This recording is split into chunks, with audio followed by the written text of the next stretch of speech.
तो आज वेक्टर के नए लेक्चर में हम कुछ नए तरह के चीज़ लेकर के आए हैं।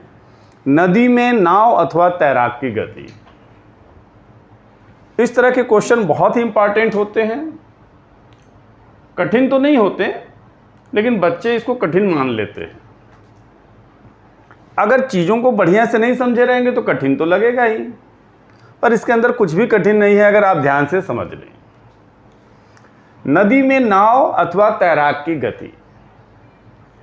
अगर आप तैरना जानते हो या नहीं जानते हो, तो कभी नाव में बैठ कर के नदी को पार किए हो,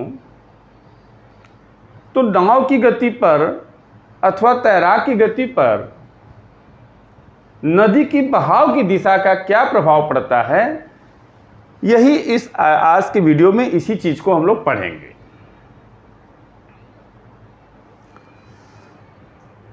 नदी को पार करते समय नाविक अथवा तैराक को नदी के बहाव की दिशा का ध्यान रखना पड़ता है। लेकिन नदी को पार करने के दो तरीके होते हैं। दो तरीके से पार किया जाता है। दो तरह के क्वेश्चन आते हैं। एक तरह से कहा जाए कि दो तरह के न्यूमेरिकल इस पे बनते हैं। एक तो लघुत्तम मार्ग से नदी को पार करना, और दूसरा न्यूनतम समय में नदी को पार करना। दो अलग अलग लक्ष्य हो गए। अब आप कहेंगे लघुत्तम मार्ग पे ही तो सबसे कम समय लगेगा, तो ऐसा नहीं है। लघुत्तम मार्ग अलग चीज हो गया, और न्यूनतम समय में नदी को पार करना है तो आपको अलग लक्ष्य निर्धारित करना होगा। लघुत्तम मार्ग मतलब जैसे ओ से चल रहे हैं, ये नदी है, नदी की चौड़ाई d है, ये नदी है, और नदी का में जो जल है वो किस वेग से प्रवाहित हो रही है, VR, और उसकी डायरेक्शन क्या है, लेफ्ट टू राइट। ये दोनों एक ही चीज, मतलब नदी को ही व्यक्त कर रहा है। दोनों में नदी की चौड़ाई कितनी हमने लिया है, d। नदी की वेग क्या है, नदी का वेग मतलब नदी में जो जल होता है उसके प्रवाह का वेग क्या है, VR, या तो मीटर प्रति सेकेंड या किलोमीटर प्रति घंटा, वो तो मात्रक की बात है। VR है फ्रॉम लेफ्ट टू राइट, बाएं से दाएं की ओर। ठीक है। अब आपको टारगेट क्या है, लघुत्तम मार्ग से पार करना है। नाविक या तैराक क्या चाहता है, नदी को लघुत्तम मार्ग से पार करना चाहता है। लघुत्तम मार्ग कब कैसे होगा, जैसे अगर O उसका इनिशियल पॉइंट है, प्रारंभिक बिंदु O है, O से नदी को पार करना चाहता है, तो लघुत्तम मार्ग क्या होता है, लंबवत। ये नदी के दोनों किनारे एक दूसरे के समांतर होते हैं, तो दो समांतर रेखाओं के बीच की न्यूनतम दूरी क्या होती है, लंबवत। यानी O से ठीक B पर जाए। लघुत्तम मार्ग का मतलब यही हुआ। अगर तैराक या नाविक नदी को लघुत्तम मार्ग से पार करना चाहता है, मतलब O से ठीक बिंदु B पर जाना चाहता है। ठीक है। O के जस्ट अपोजिट साइड। या फिर आपको ऐसे भी क्वेश्चन में कहा जा सकता है, पूछा जा सकता है, लघुत्तम मार्ग से न देख करके कहेगा कि जिस किनारे से चल रहे हैं उसके ठीक विपरीत स्थिति में जाने में के लिए कहा जा सकता है। अब जो पूछा जाए क्वेश्चन में, समय पूछा जाए, चाल पूछा जाए, लेकिन पहले क्वेश्चन में जाना कैसे है, नदी को पार करना कैसे है, ये आपको समझना होगा। लघुत्तम मार्ग से अगर पार करना है मतलब O से ठीक B पर जाना है।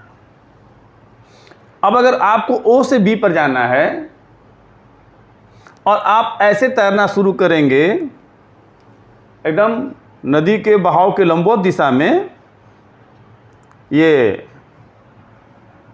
नदी की बहाव ऐसे हो रही है और इसके ठीक परपेंडिकुलर आप तैरते हुए जाएंगे, तो B पे नहीं पहुंचेंगे, आप पहुंच जाएंगे उसके आगे। जो लोग तैरना जानते होंगे वो इस बात को समझते होंगे, जो लोग नहीं तैरना जानते हो वो समझ लें।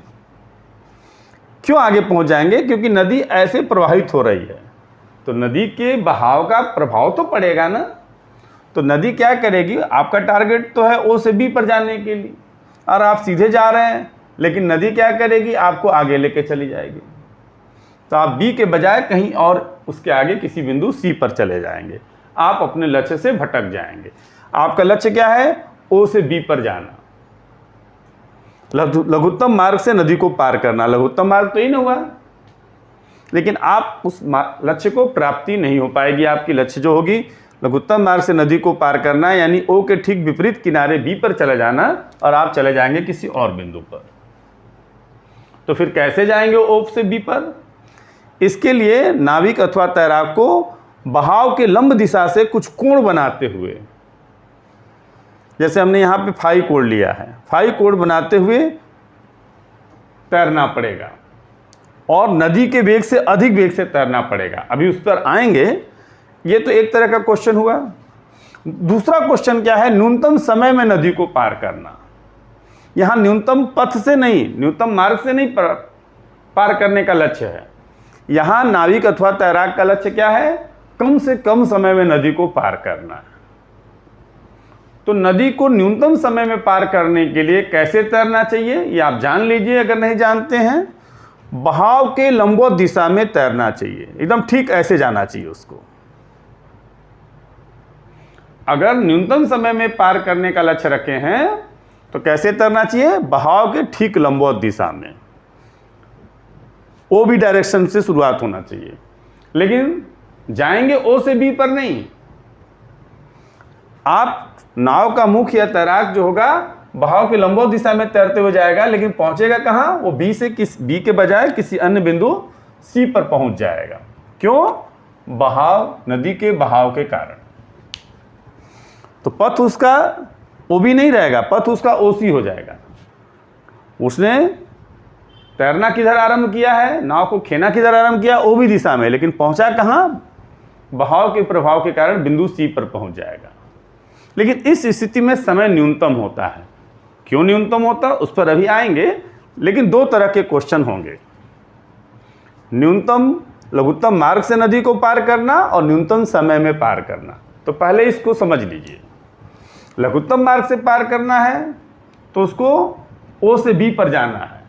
अगर ओ से बी पर जाने का लक्ष्य निर्धारित किया है तो ओ बी दिशा में उसको नहीं जाना होगा। अगर नदी ऐसे बह रही है लेफ्ट टू राइट, उसको क्या करना होगा? बहाव के लंब दिशा से राइट टू लेफ्ट, मतलब बहाव की विपरीत दिशा में कुछ कोण बनाते हुए नाविक को अथवा तैराक को तैरना होगा। तब तो यहाँ पहुँचने की कोई संभावना है। नहीं तो अगर ओ बी दिशा में तैरेगा तो ओ से बी पर जाने की कोई संभावना नहीं है। ठीक। और अगर न्यूनतम समय में पार करने का लक्ष्य रखा है तो ओ बी दिशा में ही तैरेगा, ओ बी दिशा में ही, लेकिन वो बी पर नहीं पहुँचेगा, पहुँचेगा किसी और बिंदु सी पर। लेकिन उसका लक्ष्य क्या है? वहाँ न्यूनतम पथ से नहीं पार करना है, वहाँ लक्ष्य क्या है? न्यूनतम समय में पार करना।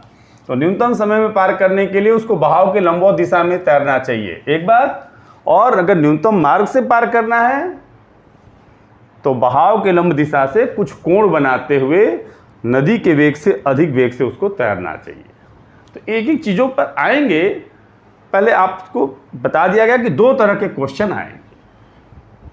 ठीक है, क्लियर हो गया? अब आप समझिए, यहाँ नदी का वेग क्या है? वी आर है, फ्रॉम लेफ्ट टू राइट। जाना क्या है? लक्ष्य क्या है उसका? नाविक अथवा तैराक का ओ से बी पर जाना है। ओ के जस्ट अपोजिट बिंदु बी पर जाना है, ओ के ठीक विपरीत बिंदु बी पर जाना है। लघुत्तम मार्ग से नदी को पार करना है। तो कैसे उसको तैरना होगा? बहाव की दिशा से फाई कोण, बहाव के लंब दिशा से, बहाव की दिशा से नहीं, बहाव के लंब दिशा से फाई कोण बनाते हुए उसको तैरना होगा। अब ये कोण फाई निकल जाएगा क्या? कैसे निकलेगा? इसके न्यूमेरिकल कैसे करेंगे? जब न्यूमेरिकल लेकर के आपको बताएंगे तो ज़्यादा बढ़िया से समझ में आएगा। लेकिन अभी आप बस इतना जान लें कि अगर ये वी आर है तो ये भी वी आर ही होगा, क्योंकि आपने समांतर चतुर्भुज बना लिया। समांतर चतुर्भुज से इनका परिणामी निकालेंगे। परिणामी वेग, अब इसमें क्वेश्चन में क्या क्या पूछा जा सकता है? परिणामी वेग, नदी को पार करने में समय लगा, समय, नदी की चौड़ाई दी रहेगी। ठीक है। तो यहां देखिए, पहला सदिश क्या है? V R. दूसरा सदिश क्या है? V B. दोनों के बीच का कोण कितना है? थीटा।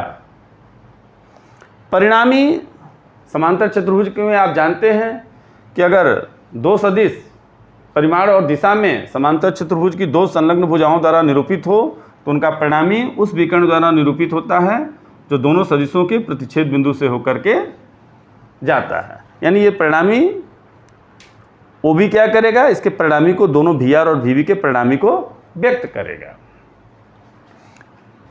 नाव की परिणामी चाल ये होगी, ये नदी की चाल हो गई, ये नाव की चाल हो गई, और ये नदी के प्रवाह के साथ नाव का परिणामी चाल, ठीक है ना। तो ये परिणामी वेग हो गया। परिणामी यहाँ पे कितना कोण बना रहा है, पहले सदिश से 90 अंश। अल्फा हमने लिखा है, लेकिन अल्फा का मान कितना है, 90 डिग्री। ये तो क्लियर है। अब इस पर हम एक न्यूमेरिकल लेकर के आपको क्वेश्चन को समझाने की कोशिश कर रहे हैं, ठीक है। हाँ, न्यूमेरिकल को ध्यान से सुनिएगा और आप नोट भी कर लीजिएगा। नदी की चौड़ाई है 2 किलोमीटर और नदी में जल के प्रवाह का वेग है 10 किलोमीटर प्रति घंटा बाएं से दाएं तरफ। नदी के प्रवाह का वेग कितना है, 10 किलोमीटर प्रति घंटा। उसका परिमाण 10 किलोमीटर प्रति घंटा और दिशा भी दिया है बाएं से दाएं की ओर। नाव का वेग का परिमाण दिया 20 किलोमीटर प्रति घंटा। इसको भी कर दें। वेलोसिटी ऑफ बोट कितना दिया है, उसका परिमाण 20 किलोमीटर प्रति घंटा। तो इसको ऐसे कहेगा क्वेश्चन में कि नाविक शांत जल में नाव को 20 किलोमीटर प्रति घंटा के वेग से खे सकता है, खो नहीं खे, ठीक है। तो या शांत जल में नाव की चाल 20 किलोमीटर प्रति घंटा है। तो ये नाव की ओरिजिनल चाल हो गई, ये शांत जल में नाव की चाल है, और ये जल की चाल है, यानी नदी का वेग है, उसका नदी के वेग का परिमाण है। पूछा क्या है, पहले 3 क्वेश्चन इसमें पूछा गया है। पहले पूछा है पहला पार्ट में कि नाविक को नाव को किस दिशा में खेना चाहिए कि वो ओ से बी पर पहुंच जाए, यानी लघुत्तम मार्ग से नदी को पार कर जाए, ठीक है। पहला क्वेश्चन है कि नाविक को नाव को किस दिशा में खेना चाहिए कि वो लघुत्तम मार्ग से नदी को पार कर जाए। दूसरा, नदी को पार करने में कितना समय लगेगा, और तीसरा, परिणामी वेग क्या होगा। नाव का परिणामी वेग, ये तो शांत जल में वेग है ना। परिणामी वेग मतलब जब जल बहेगा तो उसके प्रभाव के कारण उसका वेग ये भी हो गया। ये देखिए, भी आर हो गया नदी का वेग, भी हो गया नाव का वेग, और ये हो गया परिणामी वेग समांतर चतुर्भुज के नियम से। अब हम लोग परिणामी भी निकाल सकते हैं। पहले तो हम लोग को कोण निकालना पड़ेगा। दोनों के बीच का कोण पूछा है। अब देखिए, जो पूछा है कि नाव को किस दिशा में खेना चाहिए या तैराक को किस दिशा में तैरना चाहिए, ऐसे भी कह सकते हैं। तो ये हम दिशा कैसे देंगे, नदी की दिशा के साथ कोण दे सकते हैं कि नदी के लंब की दिशा के साथ, दोनों एक ही बात है। अगर आपको ये कोण मालूम है, जैसे ये कोण 15 अंश आया तो ये तो 90 है ही, तो ये कितना हो जाएगा 105 अंश। तो अगर लंब दिशा से 15 अंश का कोण बनाएगा तो नदी की दिशा से कितना कोण बनाएगा। अगर नाविक नदी के बहाव के लंब दिशा से 15 अंश का कोण बना रहा है, फाइव इक्वल टू 15 डिग्री, तो धारा की दिशा से कितना कोण बनाएगा, 90 + 15 यानी कि 105, 105 डिग्री, ठीक है ना। और अगर ये 25 अंश आया तो इससे कितना हो जाएगा 115। तो अगर फाई मालूम हो जाएगा तो थीटा क्या हो जाएगा, अल्फा का वैल्यू तो 90 है, 90 + फाई कर देंगे। तो हम लोग अल्फा का मान कैसे निकालेंगे, और अल्फा का मान तो पता है 90 डिग्री, फाई का मान कैसे निकालेंगे या थीटा का मान कैसे निकालेंगे। अल्फा तो पता है, यहाँ पे इस केस में पता है कि परिणामी की दिशा क्या है, प्रारंभिक सदिश से 90 अंश का कोण बना रहा है। तो हम लोग निकालें, ये 10 है और ये 20 है। कैसे ये कोण निकाल लेंगे, हम जानते हैं कि दो सदिशों के बीच का कोण अगर थीटा हो और अगर परिणामी पहले सदिश से अल्फा कोण बनाता है तो tan अल्फा इक्वल टू क्या होता है, याद है, b sine theta upon a plus b cos theta, और दोनों का परिणामी कितना होता है, r equal to under root a square plus b square plus 2ab cos theta. दो सदिश a और b के बीच का कोण अगर थीटा हो तो उनका परिणामी का परिमाण इस सूत्र से, और परिणामी पहले सदिश a से कितना कोण बनाता है tan अल्फा, वो इस सूत्र से हम लोग प्रकट निकाल लेते हैं, ज्ञात करते हैं। हम लोग ज्ञात करेंगे अल्फा का मान तो मालूम है 90 डिग्री, क्योंकि परिणामी यहाँ पहले सदिश से कितना कोण बना रहा है, 90 अंश। हम लोग को क्या निकालना है, थीटा या फाई। हम पहले से बता दे रहे हैं कि थीटा का मान 120 डिग्री आएगा और फाई का मान, कहेंगे ये पहले से कैसे पता हो गया, अभी तो कोई वैल्यू पुट ही नहीं किया, वो अभी ये पता चलेगा। लेकिन ये बता दे रहे हैं कि थीटा का मान 120 अंश आएगा इस केस में, और फाई का मान 30 अंश आएगा। एक्चुअली फाई का मान 30 अंश है, तो पूरा कितना हो जाएगा, 120 अंश। तो नाविक को नदी की धारा की दिशा से कितना कोण बना करके तैरना होगा, 120 अंश, और बहाव की लंब दिशा से कितना कोण बना करके तैरना होगा, 30 अंश। कहेंगे ये चमत्कार कैसे हो जा रहा है, पहले से कैसे पता चल जा रहा है, वो तो बताएंगे, लेकिन पहले हम लोग डिटेल में निकाल करके देखते हैं कि आ रहा है कि नहीं। पुट द वैल्यू, अल्फा का वैल्यू कितना है यहाँ पे, 90 डिग्री, तो tan 90 डिग्री, ये a है और ये b है, तो a को क्या लिखेंगे, VR, और b को क्या लिखेंगे, VB, ठीक है ना। a यहाँ पे क्या है, VR, और b क्या है, VB। तो VB sine theta upon VR plus VB cos theta. Now put the value, this implies tan 90 का वैल्यू क्या होता है, आपको मालूम नहीं, अनडिफाइंड होता है, 1/0 कर दें,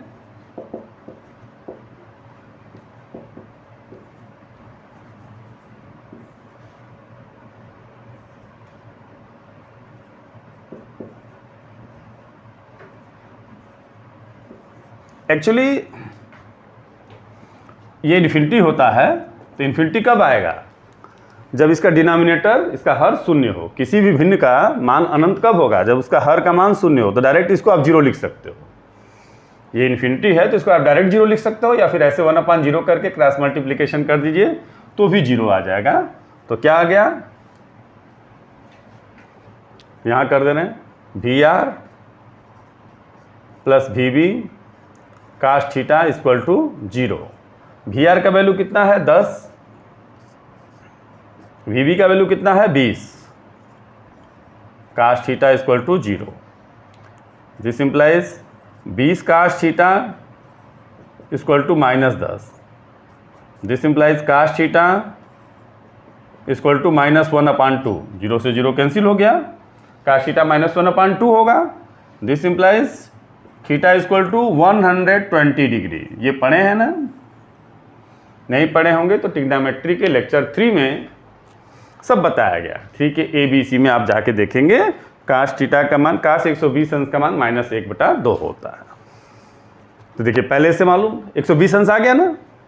अगर थीटा 120 अंश है, अल्फा 90 अंश है ही, तो फाई कितना हो जाएगा, 30 अंश, 30 डिग्री होगा। भाई ये टोटल 120 है, ये 90 है, तो ये 30 होगा ही होगा। अब आपके मन में चल रहा होगा ये तो सही है, 120 डिग्री आ गया, तो हमने पहले से कैसे बता दिया, क्या हमको आंसर पता था। देखिए ऐसा कोई बहुत बड़ा चमत्कार नहीं किया गया है, इसका एक दूसरा तरीका भी है निकालने का, जो इससे भी छोटा है। अगर आप देखें इस त्रिभुज को ध्यान से, ये इसका नाम B है, इसका नाम A है। अगर ये VR है तो ये भी VR ही होगा। नदी का वेग अगर VR है तो ये VR ही हो गया, क्योंकि इसी दिशा में जल तो ऐसे नहीं प्रवाहित होता है। तो अगर इधर का वेग VR होगा तो इधर भी तो VR ही होगा, दोनों किनारों पे। और ये कितना है, VB है। अब इस समकोण त्रिभुज में अगर आप देखिए, इस समकोण त्रिभुज OAB में, OBA में, त्रिभुज OBA में, तो साइन फाई इक्वल टू क्या हो जाएगा, लंब बटा कर्ण होता है। तो लंब AB है, कर्ण कितना है OA, तो AB के अनुदिश वेग कितना है VR, और OA के अनुदिश वेग कितना है VB। इसी से हमने निकाल लिया था, ये VR है, ये VB है। अब आपके मन में ये आ रहा होगा कि ये तो भुजा है, तो ये चाल क्यों लिख दिया। ध्यान देंगे, साइन थीटा बराबर लंब बटा कर्ण होता है। अगर इसको भुजा की लंबाई लिखेंगे AB, तो OA में भी भुजा की लंबाई लिखनी होगी, और अगर AB चाल को प्रकट करता है तो OA भी चाल को प्रकट करेगा। ये दोनों के लिए सही है। अगर भुजा AB चाल को प्रकट करता है तो भुजा OA भी चाल को प्रकट करेगा। अगर भुजा AB लंबाई को प्रकट करेगा तो भुजा OA भी लंबाई को प्रकट करेगा। तो यहाँ ये जो समांतर चतुर्भुज की भुजाएं हैं, ये क्या प्रकट कर रही हैं, वेग को प्रकट कर रही हैं। तो अगर आप वेग लेंगे तो ये भी वेग लेना होगा। इस भुजा के अनुदिश वेग कितना है VR, और इस भुजा के अनुदिश वेग कितना है VB। ध्यान दीजिएगा, इससे कोई कन्फ्यूजन नहीं रखिएगा, यही बच्चों के मन में कन्फ्यूजन होता है। आप ये भी लिख सकते हो, इसकी लंबाई AB की लंबाई लिखेंगे तो OA की लंबाई लिखना पड़ेगा, और AB के अनुदिश चाल लिखेंगे तो OA के अनुदिश चाल लिखना पड़ेगा। इसका ध्यान रखिएगा, ठीक है। तो VR का मान कितना है 10, और VB का मान कितना है 20। 10 बटा 20 यानी 1/2, तो फाई कितना हो गया 30 डिग्री। इसी से हमको पता चल गया था कि 30 डिग्री आने वाला है। ये 10 था, ये 20 था, लंब 10 और कर्ण 20, तो फाई का मान तो साइन फाई का मान 1/2 आता है, और साइन फाई का मान 1/2, तो फाई का मान 30 अंश। तो इससे तुरंत निकल गया, इससे थोड़ा लेंदी प्रोसेस से निकला है। तो आपके लिए ये आसान पड़ेगा, इस तरीके से निकालेंगे तो आसान होगा, लेकिन ऐसे भी निकाल सकते हैं, ठीक है। तो ये 30 डिग्री अगर आ गया, तो अब आंसर कैसे दोगे आप। आंसर दो तरीके से दे सकते हैं। नाविक अथवा तैराक को बहाव की दिशा से कितना कोण बना करके तैरना चाहिए, बहाव की दिशा से 120 अंश, और बहाव के लंब दिशा से 30 अंश। दोनों एक ही बात है ना। अब दूसरा क्वेश्चन, इसमें परिणामी वेग कैसे ज्ञात करोगे। तो फिर परिणामी के लिए क्या सूत्र है आपके पास, वो भी सूत्र है, सूत्र से पहले निकाल ले रहे हैं। तो A की जगह पे क्या लिख देंगे VR का वैल्यू कितना है 10 का स्क्वायर कितना होगा 100। B के प्लेस पे VB, अब VB का वैल्यू कितना है 20 का स्क्वायर 100 प्लस 2AB, 2A का वैल्यू, VR का वैल्यू 10 हो गया, B का वैल्यू यानी कि VB का वैल्यू 20 हो गया, आकाश 120 अंश, काश 120 अंश का मान डायरेक्ट रख दे रहे -1/2, तो 2 से 2 कैंसिल हो गया। ये कितना आ जाएगा 500 में से 200 गया 300, यानी कि 10 कड़ी में 3 किलोमीटर प्रति घंटा। ये परिणामी वेग भी निकल गया। तो इसके लिए भी कोई शॉर्टकट मेथड है क्या, बिल्कुल है, पाइथागोरस थ्योरम से लगा दीजिए। तो क्या हो जाएगा, ये VR है, ये VB है, ये B है, डायरेक्ट भी लगा सकते थे पाइथागोरस थ्योरम से। इसको मिटा दें,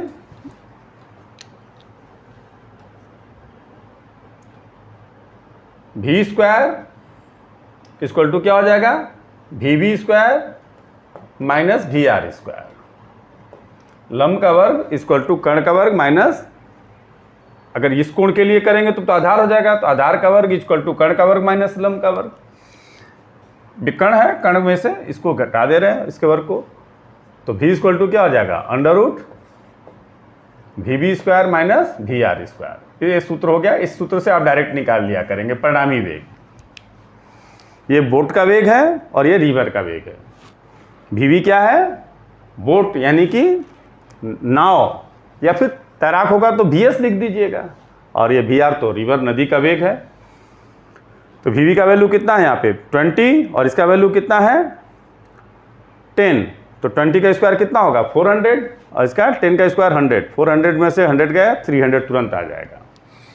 तो इस तरीके से अगर आपको लगाना हो तो डायरेक्ट सूत्र आपके लिए ये है, आप जान जाइएगा और इस सूत्र से फटाफट क्वेश्चन लगने लगेंगे। क्या? नदी का वेग VR परिमाण है उसका, और नाव के वेग का परिमाण कितना है VB, और परिणामी वेग कितना है V। कितना कोण बनाएगा? Phi equal to sine phi equal to बहाव की लंब दिशा से क्या हो जाएगा? VR/VB, और परिणामी वेग V equal to √VB² minus VR²। इस तरीके से फटाफट कौन सा क्वेश्चन के आप आंसर दे सकते हैं। तो दो आंसर तो हमको निकल गए कि बहाव की दिशा से या बहाव की लंब दिशा से कितना कोण बनाएगा। तो VR का मान 10 था, VB का मान 20 था। 10/20 से आप हर क्वेश्चन अब इसमें जब भी लघुत्तम मार्ग वाला रहेगा या O से ठीक B पर जाना होगा तो इससे आप ये दो सूत्र हो गए, तुरंत आप जवाब दे देंगे। 10/20 यानी 1/2, यानी फाई कितना हो जाएगा? 30 डिग्री, और ये कितना हो गया? 300 √300 किलोमीटर प्रति घंटा।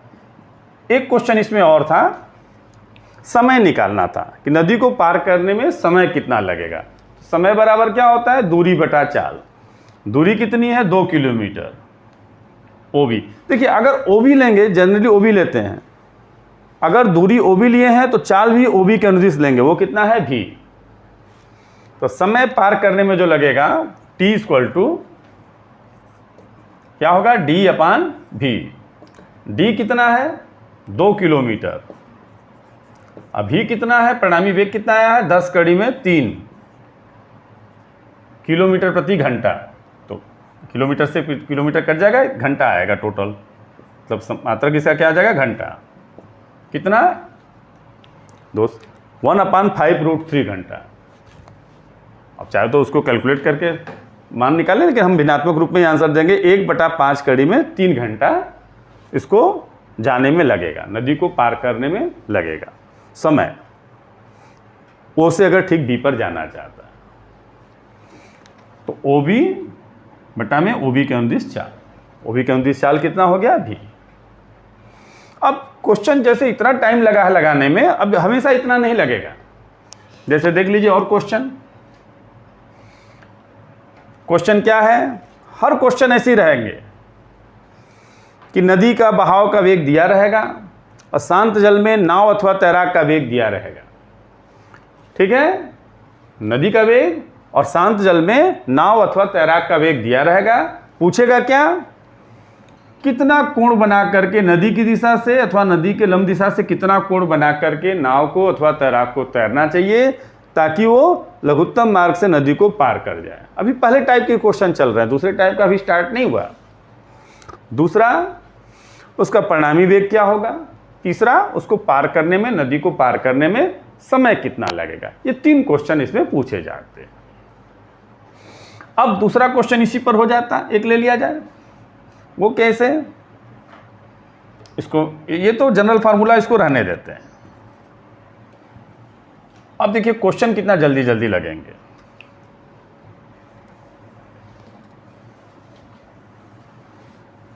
अब आपके ऊपर है, आप पहले वाले फार्मूले से भी लगा सकते थे, तो हमने समझाने के लिए बता दिया। अब आप फटाफट इस फार्मूले से तुरंत निकाल लिया करेंगे। नदी का वेग 3 किलोमीटर प्रति घंटा हो गया। नदी का वेग का परिमाण कितना है? 3 किलोमीटर प्रति घंटा। किधर से किधर बह रहा है? From left to right. नदी कैसे बह रही है? हर क्वेश्चन में हम लेफ्ट टू राइट ही लिए हैं, आप राइट टू लेफ्ट भी ले सकते हैं, वो तो उसके ऊपर डिपेंड करता है क्वेश्चन में क्या दिया, लेकिन हम एक ही तरह से बहा रहे हैं। नदी के प्रवाह का वेग कितना हो गया? 3 किलोमीटर प्रति घंटा। शांत जल में नाव की चाल कितना है? 4 किलोमीटर प्रति घंटा। क्वेश्चन वही है कि नाव को कैसे खेया जाए, किस दिशा में तैराया जाए, या नाविक किस दिशा में नाव को लेकर जाए कि वह ठीक O से बिंदु B पर पहुंच जाए, या ठीक विपरीत किनारे पर पहुंच जाए, या लघुत्तम मार्ग से नदी को पार कर जाए। बात एक ही है ना? या तो चित्र बनाया रहेगा तो O से B तक चला जाए, या इसको कैसे कहा जा सकता है?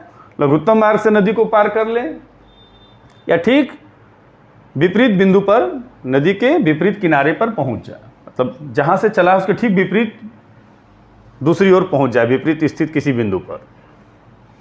यानी कुल मिलाकर के ओ से बी पर जाना है। केस यही है, वो वाला केस नहीं है। अभी उस पर तो क्वेश्चन ही नहीं स्टार्ट हुआ। तो मान लेंगे बहाव के लंब दिशा से फाई कोण बना रहा है, तो साइन फाई बराबर क्या होता है, V R upon V B. V R का मान 3, वी बी का मान 4, साइन फाई का मान हो गया 3/4। अब ये 3/4 होता है, लगभग इसका मान होता है 27 अंश।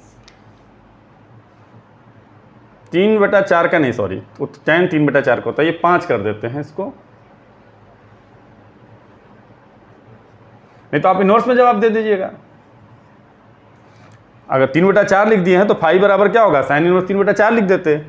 लेकिन 3/5 अगर हो तो इसका मान होता है लगभग 37 अंश होता है, 37 डिग्री। आई इक्वल टू क्या हो जाएगा, ऐसे कर दिया जाए, साइन इनवर्स 3/5।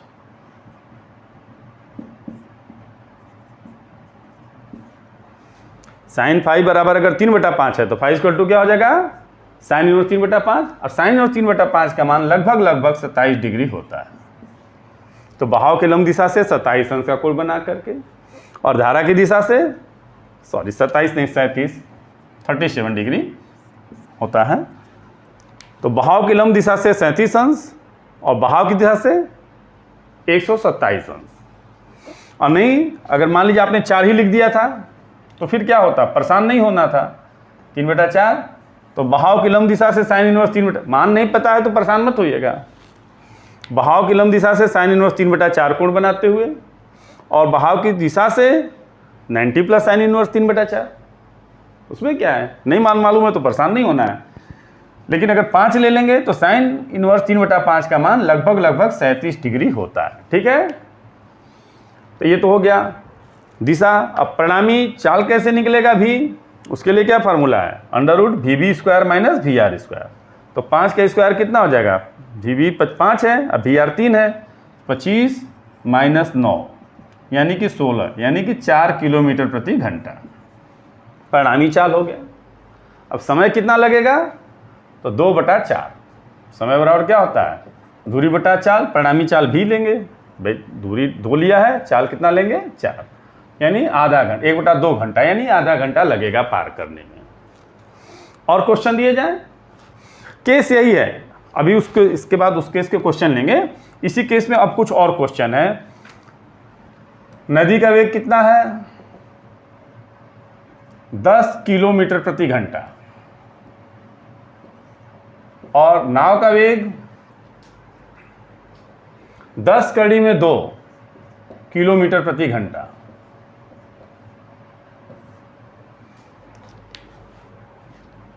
नदी का वेग 10 किलोमीटर प्रति घंटा, शांत जल में नाव का वेग 10 कड़ी में 2 किलोमीटर प्रति घंटा। क्या क्वेश्चन है, नाव को कैसे तैराया जाए कि ठीक या तो लघुत्तम मार्ग से पहुंच जाए, नदी को पार कर जाए, या फिर ठीक विपरीत बिंदु पर पहुंच जाए, ओके, विपरीत बिंदु बी पर पहुंच जाए।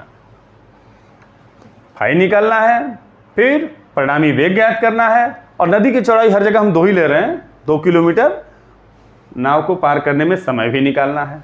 एक क्वेश्चन ये हो गया घर के लिए। दूसरा एक और है, ये हो गया नदी की चाल हो गई 10 किलोमीटर प्रति घंटा,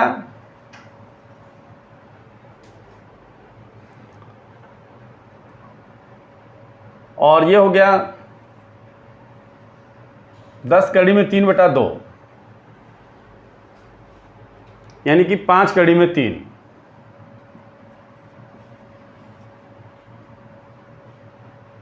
उल्टा हो गया, 5 कड़ी में 3 हो गया नदी की चाल 5√3 किलोमीटर प्रति घंटा, और नाव की चाल 10 किलोमीटर प्रति घंटा। ये 2 क्वेश्चन है आपको घर के लिए प्रैक्टिस करने के लिए। दोनों में क्या है, नदी की चौड़ाई कितनी है, आप कम कर दें, क्या 1 किलोमीटर कर दें, बहुत ज़्यादा चौड़ी हो गई थी नदी, 1 किलोमीटर कर दे रहे हैं। 1 किलोमीटर चौड़ी नदी है, और नदी में बहाव का वेग कितना है, पहले क्वेश्चन में 10 किलोमीटर प्रति घंटा, जो आपको होमवर्क के रूप में दिया गया है, घर पे करना है। नदी कैसे बह रही है, बाएं तरफ से दाएं तरफ। नाविक को या तैराक को नदी कैसे पार करना है? लघुत्तम मार्ग से पार करना है, यानी ओ से ठीक बिंदु बी पर जाना है, बिंदु ओ के ठीक विपरीत बिंदु बी पर जाना है, ऐसे भी आप कह सकते हो। तो तैराक अथवा नाविक को किस दिशा में तैरना चाहिए? पहला क्वेश्चन है, बहाव से कितना कोण बना करके या बहाव के लंब दिशा से कितना कोण बना करके तैरना चाहिए कि वो लघुत्तम मार्ग से नदी को पार कर जाए, पहला क्वेश्चन। दूसरा, उसका परिणामी वेग कितना होगा, और तीसरा, समय कितना लगेगा। दो केस है, पहले केस में वी आर का मान 10 है और वी का मान यानी नाव का वेग 10 कड़ी में 2 किलोमीटर प्रति घंटा है, और दूसरे केस में वी आर कितना है 5 कड़ी में 3, और नाव अथवा तैराक का वेग कितना है 10 किलोमीटर प्रति घंटा, किलोमीटर प्रति घंटा है, ठीक है ना। नदी की चौड़ाई 1 किलोमीटर है। क्या करना है आपको? निकालना है दिशा फाई या फिर थीटा, और दूसरा भी, तीसरा टी। समय निकालते समय ध्यान देंगे ये दूरी और यही इसी के अनुदिश चाल भी लेते हैं। एक चीज़ और हमने बताया है शुरू में, अगर आप ध्यान दिए होंगे तो, कि जब भी बहाव के लंब दिशा में हमको ओ से बी पर जाना हो तो वी का मान वी आर से अधिक रहना चाहिए, तभी हो पाएगा। और हर जगह आप देखे होंगे वी का मान हमने वी आर से ज़्यादा लिया है। देखिए वी का मान कितना है 10 कड़ी में 2, वी आर से ज़्यादा है। यहाँ 10, 5 कड़ी में 3 से ज़्यादा है। यहाँ हमने 5 लिया है वी का मान, और ये 3 लिया है। इससे पहले 10 और 20 लिए थे, ये 10 लिए थे, ये 20 लिए थे। ऐसा क्यों? अगर वी का मान वी आर से ज़्यादा नहीं हो करके वी आर का मान अगर वी से ज़्यादा हो जाए तो इसका मान, अगर अंश हर से ज़्यादा हो जाएगा तो इसका मान 1 से ज़्यादा आएगा, जो कि असंभव है। साइन फाई का मान कभी भी, इतना तो आपके पास जानकारी होगा ही, कि 1 से अधिक नहीं होता है। तो इसलिए वी आर का मान अगर वी से ज़्यादा हो जाएगा तो उस केस में ये संभव नहीं होगा। साइन फाई का मान आना, एक साइन फाई का मान क्या आएगा 1 से अधिक आएगा, जो कि असंभव है। तो इसलिए हमेशा वी का मान वी आर से अधिक होना चाहिए, ठीक है।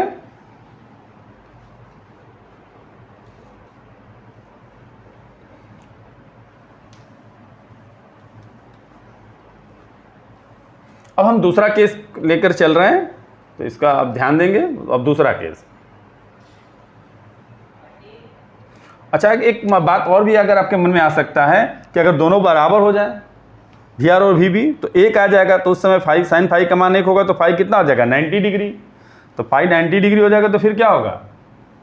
लो, फिर तो एकदम इधर आ जाएगा ना, नदी ऐसे बहेगा और नाव कैसे बहेगा इधर, तो फिर वो चलेगा ही नहीं। उस स्थिति में भी पार 10 किलोमीटर प्रति घंटा ये, और फाई कितना हो गया? वो 90 डिग्री हो गया। तो एकदम जितना वेग सही है, जितना उतना ही वेग सही है, तो फिर उस स्थिति में फिर पार नहीं हो पाएंगे। तो कहने का मतलब वी आर का मान वी से कम रहना चाहिए, बस ये आप समझ लीजिए। अब हम दूसरी स्थिति में आ रहे हैं, न्यूनतम समय में पार करना। नदी को न्यूनतम समय में अगर पार करना चाहें तो पहला बात तो ये जान लीजिए कि बहाव के लंबवत दिशा में उसको तैरना होगा। क्यों? उस पर आ रहे हैं। जब भी न्यूनतम समय में पार करना चाहते हैं, यानी आपका लक्ष्य क्या है? नदी को न्यूनतम समय में पार करना है, कम से कम समय लगे, तो आप ओबी की ओर टारगेट करेंगे, लेकिन पहुंचेंगे कहां? ओ से सी पर पहुंच जाएंगे। क्यों? आप जानते हैं बहाव अगर लेफ्ट टू राइट नदी बह रहा है इस दिशा में, तो कुछ ना कुछ आगे बढ़ा करके ले जाएगा, ये तो पक्का है। अगर ये बात आपके मन में हो कि क्यों बहाव के लंबवत दिशा में, तो एक लाइन इसको देख लीजिए। ये फाई था, अभी अभी बनाए हैं, ये वी और ये वी, और ये वी आर था, अभी था ना ये। टी इक्वल टू क्या होता है? D upon V. नदी की चौड़ाई जहां डी है, बोलिए कोई दिक्कत? अब जरा इस कोण त्रिभुज को देखिए, इसमें कास फाई इक्वल टू क्या हो जाएगा? आधार बटा कर्ण। तो आधार कितना है? वी, और कर्ण कितना है? वी। तो this implies V equal to क्या हो जाएगा? V cos phi. अभी वियोजन नहीं पढ़े हैं, नहीं तो इसको डायरेक्ट लिख देते हैं, ठीक है ना। समकोण त्रिभुज देख रहे हैं ना?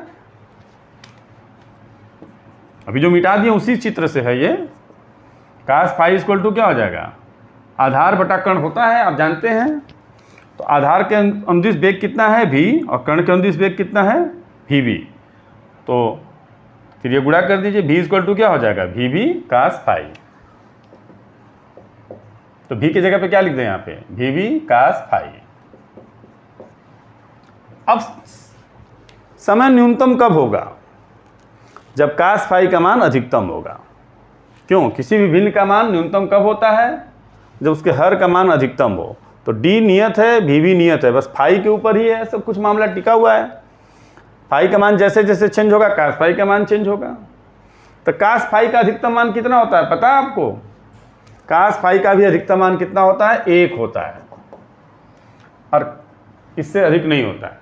साइन थीटा और कास थीटा का अधिकतम मान 1 होता है, थीटा कहिए चाहे फाई कहिए। तो फाई इक्वल टू कितना हो जाएगा, 0 डिग्री। 0 डिग्री यानी फाई 0 करेंगे, घटाते घटाते 0 डिग्री करेंगे, यानी कैसे जाना चाहिए, फाई 0 हो गया, इसका मतलब क्या हो रहा है, बहाव की लंब दिशा से 0 डिग्री का कोण बना करके तैरना चाहिए। इसका क्या मतलब हुआ, बहाव के लंबवत ही तैरना चाहिए। तो कभी भी न्यूनतम समय टारगेट रखेंगे, न्यूनतम समय में नदी को पार करना चाहते हैं, तो नाविक अथवा तैराक को बहाव के लंबवत दिशा में तैरना चाहिए, हालांकि वो पहुंचेगा किसी और बिंदु पर। तो इसमें क्या क्वेश्चन पूछे जाते हैं इस टाइप में, ये और आसान होता है। इसमें पहले यही पूछा जाता है कि बताइए कैसे तैरना होगा, न्यूनतम समय में अगर पार करना चाहता है तो नाविक अथवा तैराक को कैसे तैरना होगा, कितना समय लगेगा, और वो लक्ष्य बिंदु से, लक्ष्य तो उसका भी था, लेकिन कितना वो दूर आगे निकल जाएगा, ये इस क्वेश्चन में पूछता है। तो कैसे तैरना होगा न्यूनतम समय में पार करने के लिए, ये तो हमेशा यही जवाब होगा। कभी भी कंपटीशन वगैरह में भी कभी भी 1 नंबर का एक क्वेश्चन पूछा जा सकता है कि नाविक अथवा तैराक को नदी के न्यूनतम समय में पार करने के लिए कैसे तैरना चाहिए, तो आप क्या जवाब दोगे, बहाव के लंबवत दिशा में। यहाँ छोटा बड़ा से मतलब नहीं कौन ज़्यादा है, BR VB, बस बहाव के लंबवत दिशा में तैरना चाहिए। दूसरी बात, समय कैसे निकलेगा, समय वैसे ही निकलेगा, d अपान, अब ये अगर दूरी लेंगे तो इसके अनुदिश चाल। अब यहाँ देखिए नाविक अथवा तैराक नाव का चाल मान लिया VB, और इसका चाल कितना है नदी का, VR, और परिणामी ये हो गया, ये VR हो गया, और परिणामी चाल कितना हो गया V। तो D और इसके अनुदिश चाल कितना है VB। यहाँ ध्यान दीजिएगा, पिछले आर्टिकल में क्या था, समय कैसे निकल रहा था, D अपान V से, क्योंकि वहाँ परिणामी चाल इधर आ रहा था, यहाँ परिणामी चाल, ये नदी की चाल है, ये नाव अथवा तैराक की चाल है, और ये परिणामी दिशा में यहाँ पहुँच जाएगा O से C पर। तो अगर ये दूरी लेंगे तो ये चाल, आप चाहे तो ऐसे भी कर सकते हैं, OC बटा में V भी कर सकते हो, ये भी आंसर सेम आएगा। ये दूरी अगर आपको मालूम हो जाए तो इस चाल से भाग दे देंगे, समय उतना ही आएगा, दोनों समय का मान सेम होगा। लेकिन हम लोग को जनरली यही समय दूरी, नदी की चौड़ाई दी रहती है, तो VB से ही भाग दे देते हैं। इस केस में समय कैसे निकलेगा, D अपान VB, क्योंकि इसके अनुदिश चाल कितना है, VB है। और इस वाले केस में क्या था, VB इधर था और VR इधर था, इधर क्या था, परिणामी चाल भी था, ठीक है ना। यहाँ नदी है ऐसे बह रही है, नाविक ऐसे जा रहा है, परिणामी उसको B से C पर लेके चला गया। यहाँ OA दिशा में रखे थे टारगेट, कहाँ पहुँच गए थे, A से B पर। यहाँ OB दिशा में टारगेट रखे थे और पहुँचे कहाँ, O से C पर। मतलब नाव का मुख इधर रखे थे, पहुँच गए B पर। यहाँ नाव का मुख ऐसे रखेंगे तो पहुँच जाएंगे C पर, इस केस में ऐसे होगा। तो आप कौन सा चाल लेंगे, अगर VB लेंगे तो D लेंगे तो VB, और अगर O, मतलब कहने का मतलब अगर OB ले रहे हैं दूरी तो चाल VB, और OC दूरी ले रहे हैं तो चाल B लीजिएगा। तो हम लोग को क्वेश्चन में OB दिया रहता है तो ये ठीक रहेगा, OB यानी नदी की चौड़ाई D दी रहेगी, तो इसी से हम लोग जनरली लगा लेते हैं। अब देखिए क्वेश्चन लगाने का तरीका, मान लेते हैं ये कोण थीटा है, तो tan थीटा इक्वल टू क्या हो जाएगा, लंब बटा आधार। तो लंब के अनुदिश चाल कितना है, VR, और आधार केंद्रित चाल कितना है वीवी। यहाँ थीटा इससे निकल जाएगा, कितना कोण बना करके वो आगे बढ़ जाएगा। और समय कैसे निकलेगा, फिर वही डी अपान वीवी। और परिणामी चाल भी कैसे निकलेगा, इस केस में D R square plus V square. Pythagoras theorem लगा दीजिए, तो v इक्वल टू क्या हो जाएगा, under root V R square plus V square. तो बस क्वेश्चन ध्यान देना कि किस टाइप का है, लघुत्तम मार्ग से पार करने वाला है कि न्यूनतम समय में। ये न्यूनतम समय में बहाव के लंबवत दिशा में नाव का मुख रखेंगे, पहुंच जाएंगे बिंदु सी पर।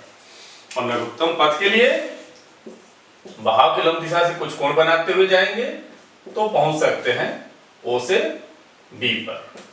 ये दो तरह के क्वेश्चन होंगे अगर नदी का बहाव लेफ्ट टू राइट है। ठीक है, अब क्वेश्चन लिए जाएं। और ये भी पूछता है कि कितना आगे निकल जाएगा, तो कैसे निकलेगा, दूरी बराबर क्या होता है, दूरी x इक्वल टू bc। दूरी बराबर क्या होता है, चाल घूरते समय। तो चाल कितना है इसके अंदर, dr समय t। t का मान कितना है, d अपान वी।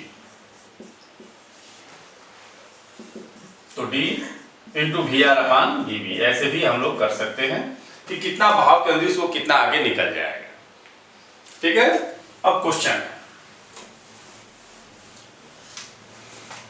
एक तैराक का शांत जल में चाल है 4 किलोमीटर पर आवर, 4 किलोमीटर प्रति घंटा। स्विमर का, या ठीक है ना, तैराक है। नदी का चाल कितना है, 3 किलोमीटर प्रति घंटा फ्रॉम लेफ्ट टू राइट, बाएं से दाएं की ओर।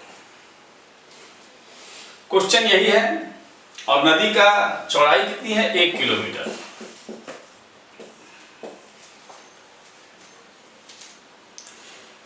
तैराक क्या चाहता है, न्यूनतम समय में नदी को पार करना चाहता है, तो कितना समय लगेगा और बहाव के साथ कितना आगे बढ़ जाएगा। पहला क्वेश्चन तो यह है, न्यूनतम समय में पार करना चाहता है। क्वेश्चन फिर से सुन लीजिए, एक तैराक का शांत जल में चाल कितना है, 4 किलोमीटर पर आवर। नदी का वेग, नदी के बहाव का वेग कितना है, 3 किलोमीटर प्रति घंटा, बाएं से दाएं की ओर। तैराक न्यूनतम समय में नदी को पार करना चाहता है। पहला, उसको कैसे तैरना होगा, किस दिशा में तैरना चाहिए। दूसरा, समय कितना लगेगा। तीसरा, वो बहाव के साथ कितना आगे बढ़ जाएगा, एक्स का मान। 3 चीज निकालना रहता है ऐसे क्वेश्चन में। तो पहला पार्ट का जवाब सबको पता है कि न्यूनतम समय में पार करने के लिए कैसे तैरना चाहिए, बहाव के लंबवत, यानी बहाव की दिशा से 90 डिग्री 90 अंश का कोण बनाते हुए तैरना चाहिए। पहला, इस न्यूनतम समय का जब भी क्वेश्चन पूछेगा कि न्यूनतम समय के लिए बहाव से कितना कोण बना करके जब तैरना चाहिए, तो उसका हमेशा जवाब यही होगा 90 डिग्री। दूसरा, समय कैसे निकलेगा। समय क्या होता है, डी अपान वी। इस केस में तो डी कितना है, 1। वी कितना लिख करके हम यस लेंगे, तो वो कितना है, 4। तो ये कितना हो जाएगा, 1/4 घंटा, यानी कि 15 मिनट भी कह सकते हो आप। समय निकल गया। अब बहाव के साथ कितना आगे बढ़ जाएगा, x equal to T into V R. दूरी बराबर 4 गुणित समय। तो चाल कितना है, 1/4, समय कितना है 1/4 घंटा, और वी आर कितना है 3, यानी कि 3/4 किलोमीटर, यानी आप कह सकते हो 0.75 किलोमीटर बहाव के अंदर आगे वो बढ़ जाएगा। अब और क्वेश्चन इस व्यक्ति के कितना आसानी से लग गया, बहुत आसान हो गया अगर आप समझ गए तो। और क्वेश्चन ले लिए जाएं। नदी की चाल कितनी है, 10 किलोमीटर प्रति घंटा। तैराक या नाव का चाल कितना है, 15 किलोमीटर प्रति घंटा, किलोमीटर प्रति घंटा। नदी की चौड़ाई कितनी है, 1 किलोमीटर ही ले रहे हैं। फिर क्वेश्चन यही है कि नाविक क्या चाहता है, नाव को न्यूनतम समय में नदी को पार कराना चाहता है, तो उसको बहाव से कितना कोण बना करके तैरना चाहिए, पहला पार्ट। समय कितना लगेगा, दूसरा पार्ट। और तीसरा पार्ट बहाव के अनुदिश वो कितना आगे बढ़ जाएगा। तीसरा पार्ट तो पहला क्वेश्चन का जवाब तो फिक्स है, क्योंकि न्यूनतम समय में पार करने के लिए उसको बहाव की लंबवत दिशा में तैरना चाहिए। क्यों लंबवत दिशा में, हमने पहले ही बता दिया है। अगर आप पूरा वीडियो को ध्यान से देखेंगे तो हर चीज का जवाब उसमें क्लियर है। क्यों नहीं पूछता, बस पूछता है कितना कोण बना करके। हमने तो बता दिया कि क्यों लंबवत बहाव के लंबवत तैरना चाहिए। थीटा फाई का वैल्यू 0 देख करके दिखाया था ना। अच्छा, अब दूसरा पार्ट समय वही डी अपान वीवी टाइम। तो डी कितना है 1 और वीवी कितना है 15 किलोमीटर प्रति घंटा, और ये 1 किलोमीटर है तो इतना घंटा, 1/15 घंटा। अब चाहे तो इसको मिनट में बदलेंगे तो ये घंटा है, मिनट में बदलने के लिए 60 कर देंगे गुणा के, तो ये 4 मिनट आएगा। 4 मिनट लगेगा नदी को पार करने में। तीसरा हमको क्या निकालना है, x का मान। x इक्वल टू क्या होता है t into V R. T कितना है 1/15, वी आर कितना आया है 10, तो ये 2/3 घंटा, सॉरी 2/3 किलोमीटर दूरी है ना, दूरी बराबर 4 गुना समय, तो 2/3 किलोमीटर बहाव के अनुदिश आगे बढ़ जाएगा। अब और क्वेश्चन नहीं आपको, आप घर पे बैठ करके लगा लेंगे, तो क्वेश्चन ले लीजिए, बस वैल्यू चेंज होगा थोड़ा थोड़ा, बाकी क्वेश्चन तो वही रहेगा। नदी की चौड़ाई हर जगह हम 1 किलोमीटर कर दे रहे हैं। नदी का वेग कितना है 10 किलोमीटर प्रति घंटा, नाव का वेग भी 10 किलोमीटर प्रति घंटा। क्या चाहता है नाविक, न्यूनतम समय में नदी को पार करना चाहता है। पहला क्वेश्चन, क्या उसको बहाव के साथ कितना कोण बना करके तैरना चाहिए। दूसरा क्वेश्चन, कितना समय लगेगा। तीसरा क्वेश्चन, बहाव के अनुदिश कितना आगे बढ़ जाएगा। ठीक है, फिर एक क्वेश्चन न्यूनतम समय वाला ही, 2 क्वेश्चन घर के लिए है। नदी का वेग 10 किलोमीटर प्रति घंटा,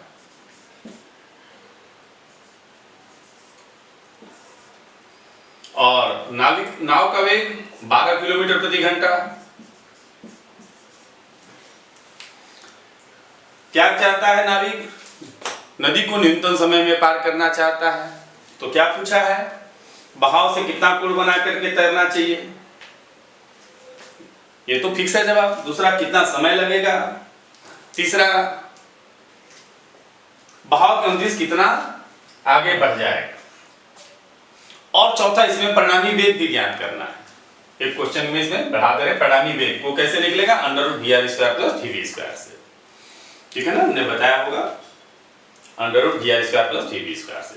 नदी की चौड़ाई 1 किलोमीटर यहां भी है, तो बहुत ही आसान है। तो क्वेश्चन में आपको बस यही ध्यान देना होगा कि किस टाइप का क्वेश्चन है। न्यूनतम पथ से पार करना है नदी को कि न्यूनतम समय में पार करना है। ठीक है, न्यूनतम पथ से अगर लघुत्तम पथ से अगर पार करना होगा, यानी कि O से ठीक B पर जाना है, तो क्या करना होगा, नाव का मुख बहाव की लंब दिशा से थीटा कोण बनाते हुए इधर की ओर तैरना होगा। नदी इस तरह से प्रवाहित हो रही है।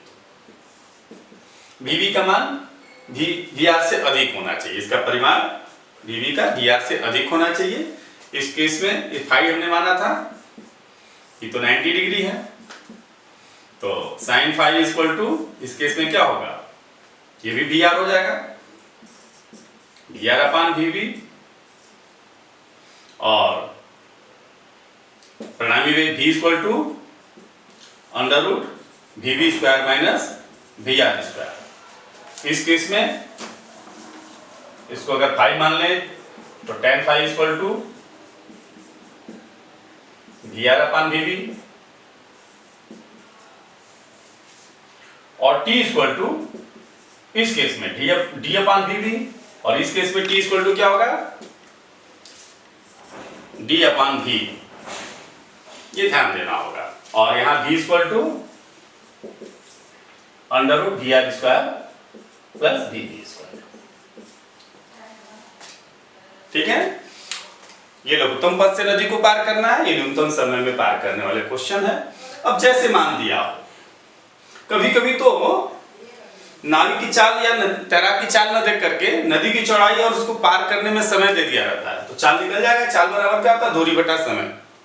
कैसे कहेगा? नदी की चौड़ाई 1 किलोमीटर है और एक तैराक उसको 15 मिनट में पार कर लेता है, ठीक है ना। शांत जल में 15 मिनट में पार कर लेता है, तो उसकी चाल कितनी हो जाएगी तैराक की? चाल बराबर दूरी कितनी है? 1 किलोमीटर और समय कितना लगा? 15 मिनट। 15 मिनट मतलब 1/4 घंटा। ये कितना हो जाएगा? 4 किलोमीटर प्रति घंटा। तो कभी कभी चाल डायरेक्ट न दे करके क्वेश्चन में दूरी और समय दे करके भी छुपा के चाल दे देगा, तो भी आप निकाल लेंगे, वो तो आपके लिए प्रॉब्लम है नहीं। क्वेश्चन आप समझ गए ना।